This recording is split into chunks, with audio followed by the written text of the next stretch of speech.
Hello and welcome in. It is time for the Waffle Mafia podcast. Once again, thank you guys for coming and hanging with me for another week.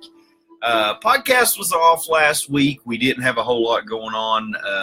It's kind of catching up on things and recapping where we've been up to this point. So this should be podcast number 35, I do believe. Last person that we covered was Lodar. But tonight, we're going to step over to the Waffle Mafia podcast, make it do what it do, and we're going to have a talk about this reptilian dude.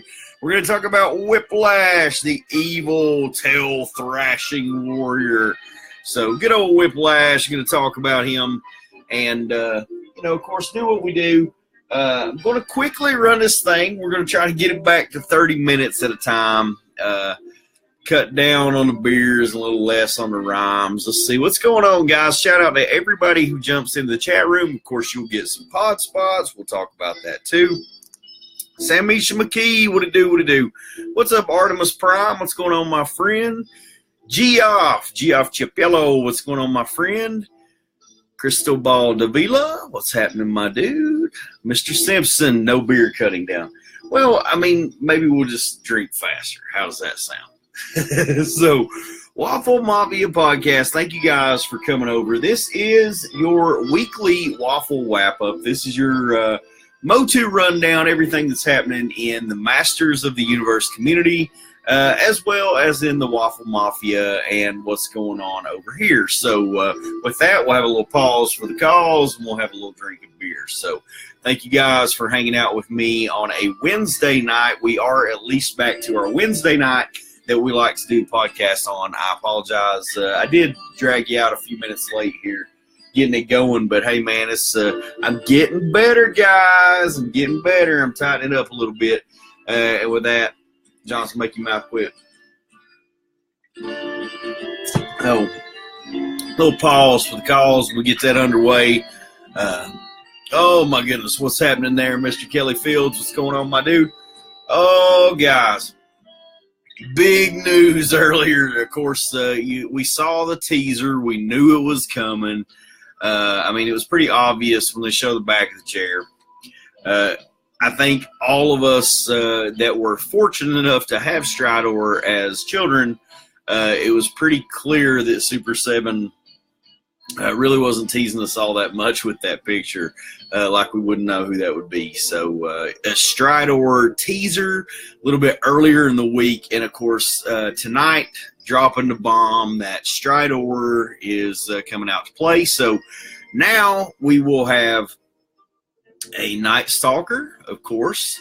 We do have a Jitsu, we have Fisto, and now we will have Stridor. So if you guys want to complete that and show your Stridor with your Night Stalker, that's pretty awesome. Price point is going to be $60. It is a little bit more expensive than Night Stalker was, but $60, absolutely amazing, guys. Solid piece to the line. I mean, for me, it's more important to have Stridor than it even is to have Night Stalker. So, for me, Stridor was where it was at growing up. Of course, again, big fan of Clash of Arms. We'll talk about that. But Stridor, always a staple of my Masters of the Universe experience when I was a kid. So, yeah, it is a little steep. I mean, I agree that $60 is high, but Stridor with the wrong mask and no emblem on the side. Damn you, Aaron Johnson. It's all your fault. I agree, Joel Motto. So one of the first things that I was curious about, I think a lot of us kind of rushed to it immediately was, is it a simple repaint? Yes, it is. It is absolutely. It's a simple repaint. If you look at Night Stalker, if you look at what we're going to be getting with Stridor, it is exactly the same. Yes, the mask is different, Joe. I apologize. But, yeah, I mean, I would have probably liked to have gotten the smoother, the smooth mask that we got with the original Stridor. That would have been fine with me. But, they pimped it out a little bit for Night Stalker, so I understand they're trying to do obviously use the same molds. They're going to try to do the same thing there too. But in all truth, glorious and will fit into the line beautifully. It's going to sit beside Night Stalker, obviously, in just the same glorious fashion. So, really, to me, a little bit of a missed opportunity, guys. And I don't, I really hate that we have to jump and bash Super 7 over everything they do. It's really, Brian Flynn said it's damned if I do or damned if I don't. And it's true, because no matter what they do, they piss off one faction of the fan base. I can drink more Miller Lite than you. The student has become a master. Son, please don't fool yourself and get in the podcast talking all big and stuff. I have lived this life, and boy, it's been rough. So, pause for the cause. Let's get it in. That's a little shout out from my other son, my friend. So there's Cameron Johnson making it for this podcast. Graylin helped us do an unboxing there last week on one of the pages. Shit, I don't know. I don't know what page we went live on. But anyway, appreciate you guys coming over here doing a podcast with me today. It was a little bit of a missed opportunity for me, man. I really, really felt like Super 7 would seriously take some cues from what they're hearing and what the fan base is saying and what's being thrown out there. And, man, a Stridor Fisto 2-pack would have been phenomenal. Now, that sort of would have been crossing lines, because I can tell you this, in my personal opinion, and I'm not saying that they're not, and Super 7 may jump on here and just absolutely prove me wrong, but from what I've understood from Brian Flynn and what I gather in the things that he says, we're not going to see a reissue of Fisto anytime soon, guys. And the fact is, I think what we will see first is we will see a Filmation Fisto long before we see a Collector's Choice reissue or reimagining of Fisto. Because one of the key things that Brian Flynn wants to do is bring something fresh. He doesn't want to recreate something that's already been done. He feels that diminishes the value of what's already on the market. Now, some people agree, some people disagree. I do agree in a sense that we don't need an exact copy. Give me something new. Give me a new pack-in. Give me a new head. Give me something like that. I've never complained about some head. So if you want to include that in your package, that's perfectly fine.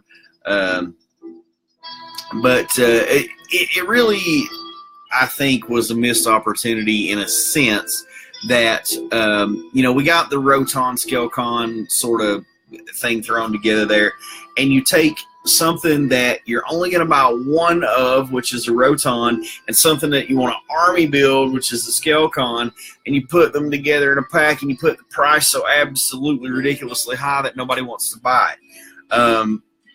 There was a really good opportunity right here to pop up with a Filmation Fisto.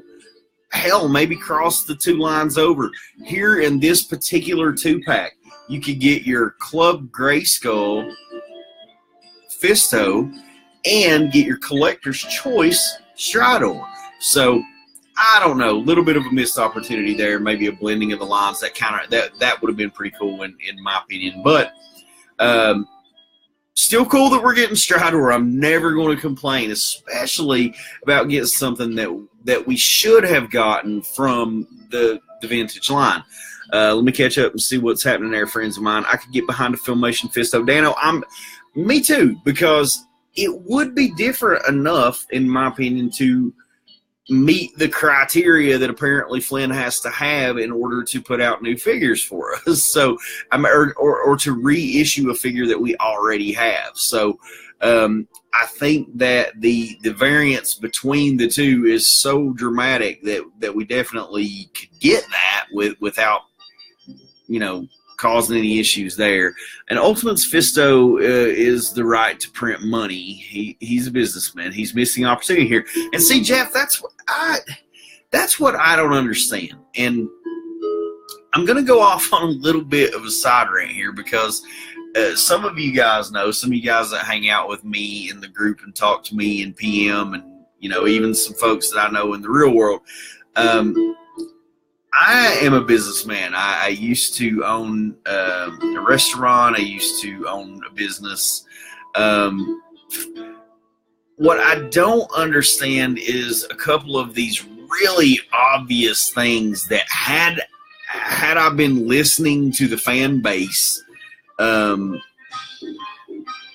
were some things that I really could have capitalized on. So this Fisto Strador 2-pack maybe being one of those. I think with some of the PowerCon stuff that got released, I think there was a couple missed opportunities there. I don't know. So I just know that in some things that I've seen and in some of the interviews, I just don't know that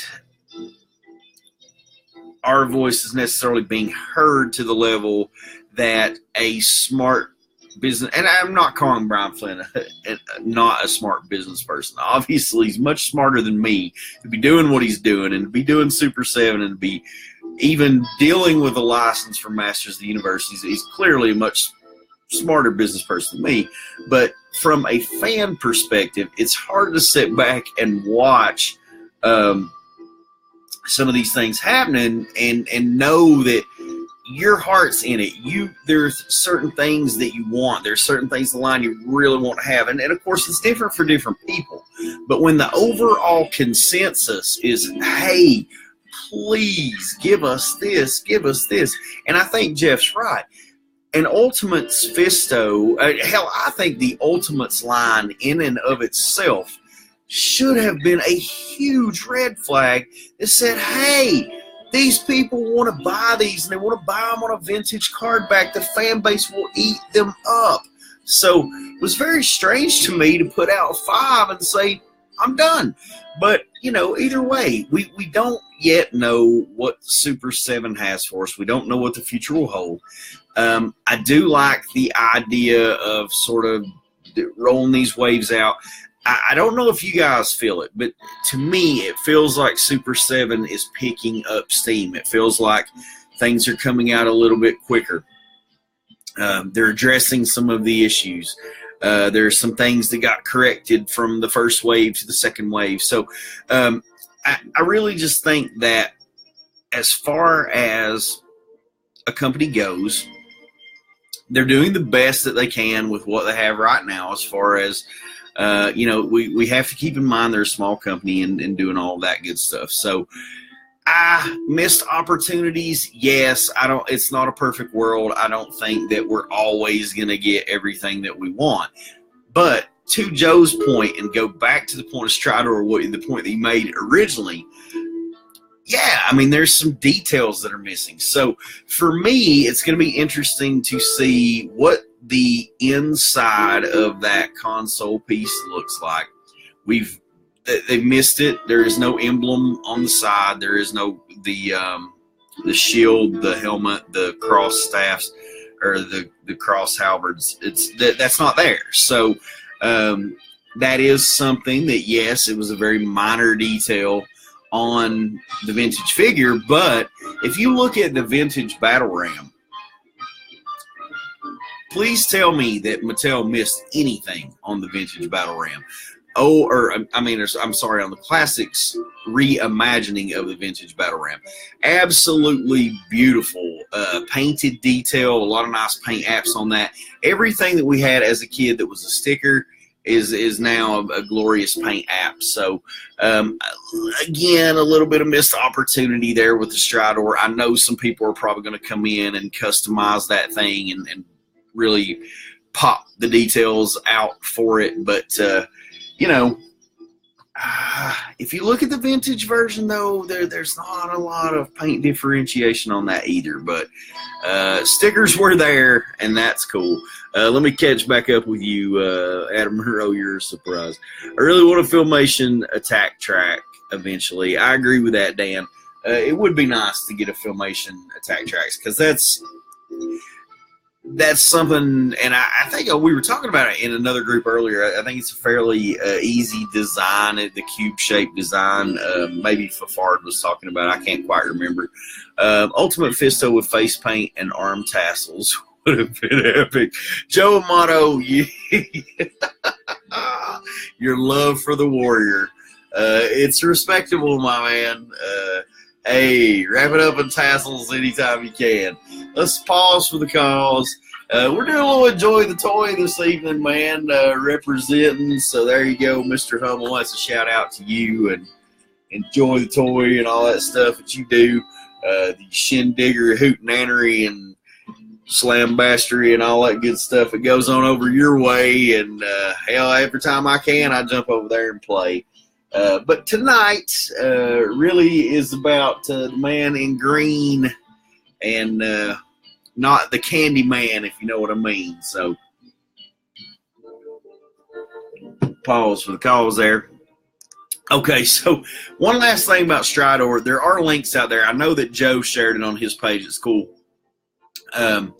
But there are links that are driving you over to Super 7's page. Talk about the pre-order. So a pre-order will open up 1 week from today. So next Wednesday, pre-orders will open up, and they will run through the remaining pre-order for the PowerCon stuff. So the PowerCon stuff, that pre-order ends on the 15th. The same thing for Stridor. Now, the interesting thing with Stridor, they are going to ship on July 23rd, they say. Now, we know how shipping dates go, so don't get your hopes up too much. But if you'll notice, we're getting a much quicker turnaround time. And obviously, we didn't even know this was coming, so there's something that's been in the works.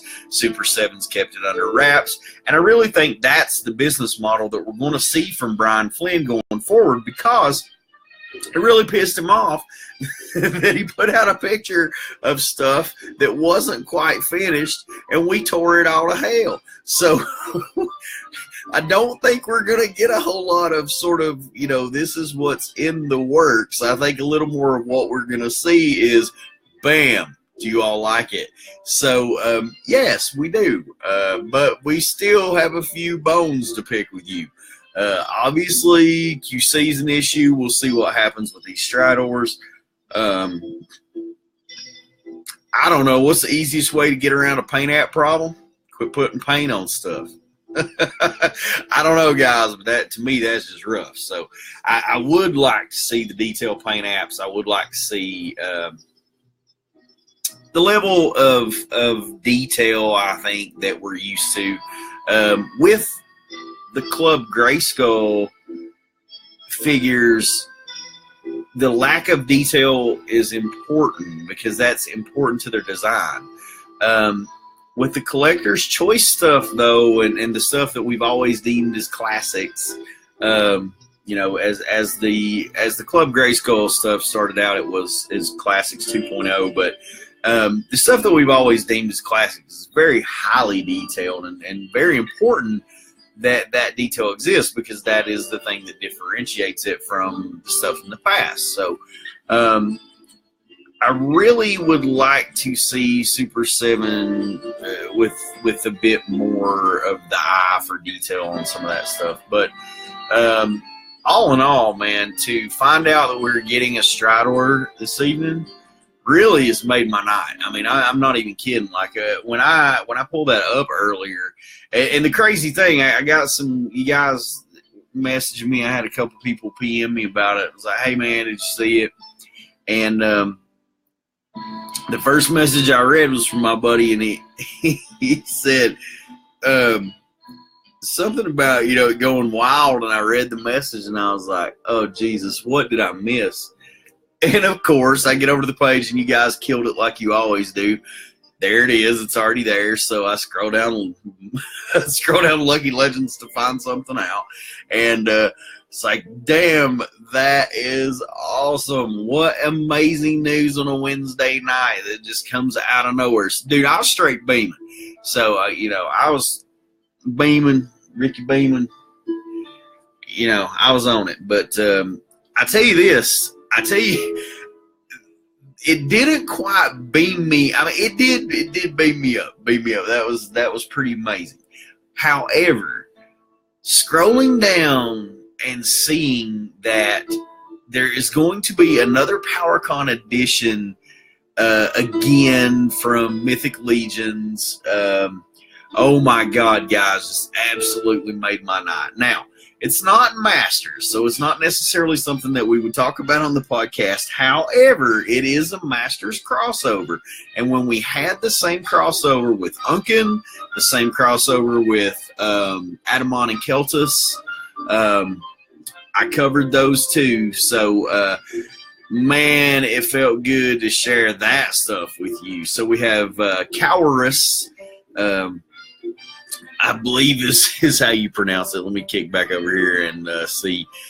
Look at it one more time because I haven't actually looked at it since I shared it with you guys. Yeah, I think it's Cowarus. I really think that is an awesome, and it's kind of like Adamon and Keltus. That was the throwback to Adam and Keldor. And so Cowarros, Cowarros, Cowarros. That's very awesome. A little nod at Cringer there. But Cowarros, very neat. And then also we have, along with Cowarros, we get Melina the Malevolent. So obviously a little throw to Cringer and Evil Lyn. Like I said in the past, we've gotten Unken, who was a devilishly close looking to that handsome fella Duncan. We got Adam, Adamon, who, it's Adamon, you know what I mean? But, man, these Mythic Legions, they are oh so clean. So they are going to have those available also for PowerCon. PowerCon coming up in August. I know some people are making some plans and already trying to arrange their trip. I said last year, oh, my God, I really want to go. Had a new baby. Made it difficult to get that done. So, this year, it would be nice. I mean, I absolutely would love to fly out for a couple days and hit PowerCon. I am in for the exclusives, so I'm going to be getting the exclusives for you guys for us to take care of here in Lucky Legends. And then, of course, I'm definitely going to try to pick up these Mythic Legions. These Mythic Legions figures will go on sale from Store Horsemen a little bit later. But it just beautiful sculpts by the Four Horsemen. Absolutely amazing. Was super pumped to share that with you guys. And, of course, that's coming up for PowerCon this year. Let's see. Ultimate Fist with their face paint. I don't know. I keep reading Joe's comment. Like, that's a new comment, Joe. I just want you to know, every time I read that, that's new to me.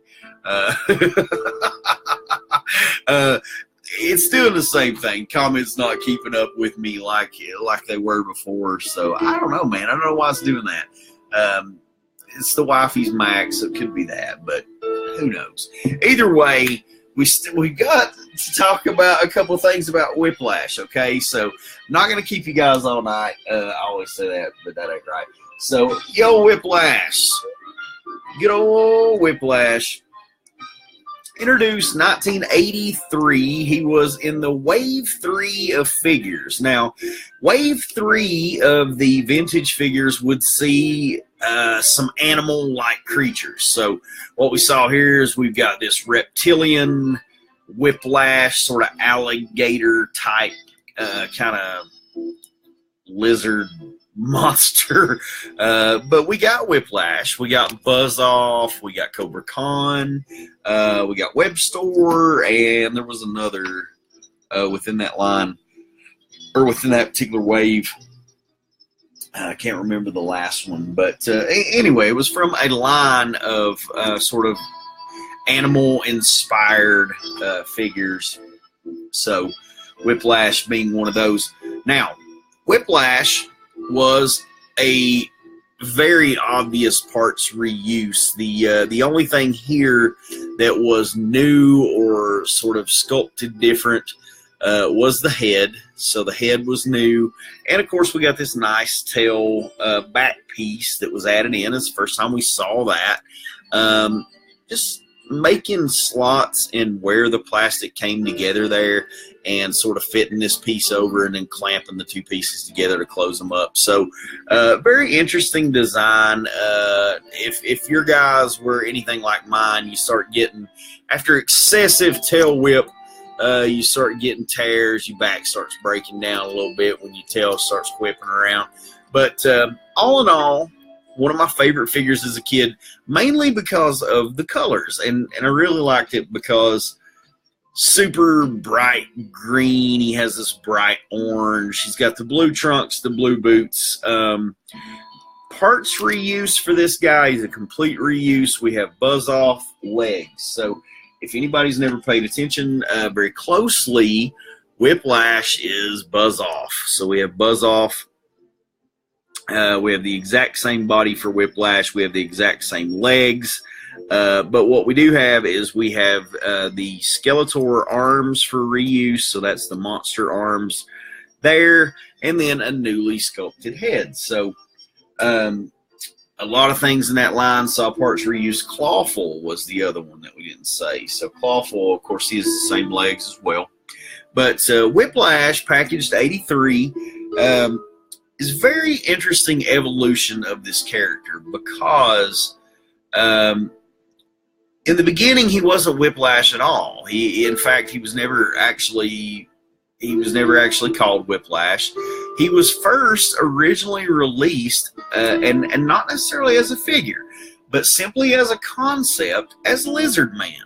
So Lizard Man was envisioned by Colin Bailey. And Colin had some drawings of what he thought the Lizard Man would look like. Obviously, they had tasked him with drawing this character and coming up with this. So, Lizard Man, who was quite different in look from Whiplash, was the original concept design. Now, he did have two horns that sort of come up out of the top there. And if you guys want to check that out and see a picture of him, what's happening, Ruth? What's going on, squirrel?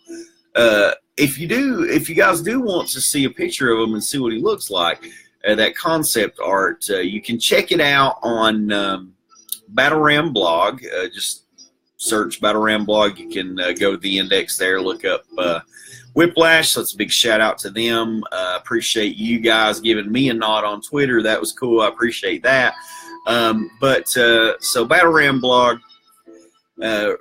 always a wealth of information, but it shows the graphics and the art of things. And I think sometimes that's really super important because it gives us a visual look at where the artist was going with the figure before we actually got the figure. So if you'll notice on Whiplash as a figure, he does have two little nubs up here on the top of his head, so it's kind of indicated that he had horns. But in the original design, two great big horns. Color scheme, very different. There are some similarities, but quite different from what the actual prototype toy ended up being. So he had a green, yellow, and purple sort of scheme that we saw there, and that actually translated over a little bit into the mini comic that Whiplash was released with. So when we ended up getting down to the prototype, the actual prototype for this figure, this is what we ended up with. He's actually very close to his prototype. However, with Filmation, they wanted to do the figure Lizard Man, and they were working on that. It made it into the 82 series Bible, so the concept of Lizard Man they've been working on for a while. However, Lizard Man, as envisioned in the 82 Bible, was sort of just kind of was what it was. Hey, thank you, Candyman. You know, I do what I do. I took a bath today, right? It's Wednesday. You got to get ready for Thursday, right? Thirsty it up, get it in. But that was the deal for the Lizard Man. So the Lizard Man was listed as actually being able to climb walls. He could climb perpendicular walls. They're very specific about which particular walls you climb. You can climb horizontal walls, perpendicular walls. But the lizard man could climb the walls. He was very quick, cunning, agile. So some things, it made him sound very intelligent, made him sound very smart. He was sneaking around. He was sort of using his abilities to help He-Man. And that's an interesting piece in and of itself, because Lizard Man being envisioned is good. The only thing that the Liz had to look out for, and it actually does reference him as Liz in the series Bible, the only thing old Liz had to worry about was the once-a-year molting that happened and the shedding of his skin. It could get really rough. You've got to make sure that you exfoliate. But once a year, he became vulnerable because he shed his tough outer skin. So not sticking with that particular concept, they decided, because Filmation did actually want to use that, wanted to use Lizard Man, needed to have a character created to fit that, they simplified the concept of the character and just sort of made him what he was, and we got the Lizard Man that we actually do have as a classics figure. So little info about Lizard Man. It would have been Whiplash in She-Demon of Phantos, which was the 5th Filmation episode. He did pop up in Song of Solace and in The Rarest Gift of All, so 3 episodes for Lizard Man. Lizard Man, I mean, you can more or less say is a cousin to Whiplash. He adopted this blue and white and green scheme, whereas we then got a Filmation Whiplash, which was a little bit closer to what the actual prototype was. So when the prototype came out, this is pretty close to what we had from the painted prototype before the toy went into production. Once the toy went into production, here's what we got. Filmation then decided to sort of dumb it down just a little bit more. Simplified green, get rid of the orange, just leave it blue, throw some blue cuffs. We got the blue shoes. And the fact is, in the Filmation series, we actually, the monster feet versus having the clawed toes that he has here. So there that is. So there's a little bit different design for Whiplash when he was in the Filmation series. As far as character consistency goes, there are only a few things with Whiplash that are a little bit off. In some of the older, I think it's the German audio plays, he is, it is listed that he is a reptiloid, so he's listed as a reptiloid. In Filmation, the Filmation telling of him, he was from a what was it called? Goodness, he was from the Demon Zone, an inhabitant of the Demon Zone. And Whiplash initially served the Demon King Crawl and had a legion of creatures serving him. He became one of Skeletor's most confident and trusted warriors. There was that, so that there's that telling of who he is. There is, of course, like I just said, he was a reptilian brute, a reptiloid from the Dragon's Land of Warania. So the Dragon's Land of Warania. I thought it was interesting. It says where he used the Dragon Walker. So apparently we had Whiplash driving the Dragon Walker. Other than that, everything else pretty much consistent to sort of the mini-comic version of him, the 83 mini-comic version of him. Whiplash, this particular Whiplash, was packaged with one of the greatest mini-comics of all time, Clash of Arms. So good old Clash of Arms. There you go. That was also packaged with Whiplash. In there, as it starts out, we see the man of the day. So there you go. You got Stridor and Fisto out to play, and Jitsu's jumping in, chopping. Guys, this story so great. Make sure you check it out. Now, one of the most important things about the mini comic, and why I brought it up, What do you think of the price? Only $5 difference. I think it's amazing, Monroe, because to be quite honest with you, man, I mean, you got to think about it, guys. That $60 price point, that is not bad at all, especially for the amount of figure that you're getting. I mean, in my mind, as far as vehicles go, $60 price point. I mean, I think Jimbo Stone said it earlier. I mean, I'm just all effing in, man, all effing day. I mean, at $60, dude, I'm down to play, and that's what it is. So let's pause for the calls on that, and let's get that done. I got to get on it here. I got to outdrink my son, so let's look at Whiplash. So Whiplash and Clash of Arms, if you'll look closely, you've got green, you've got purple, black, and yellow.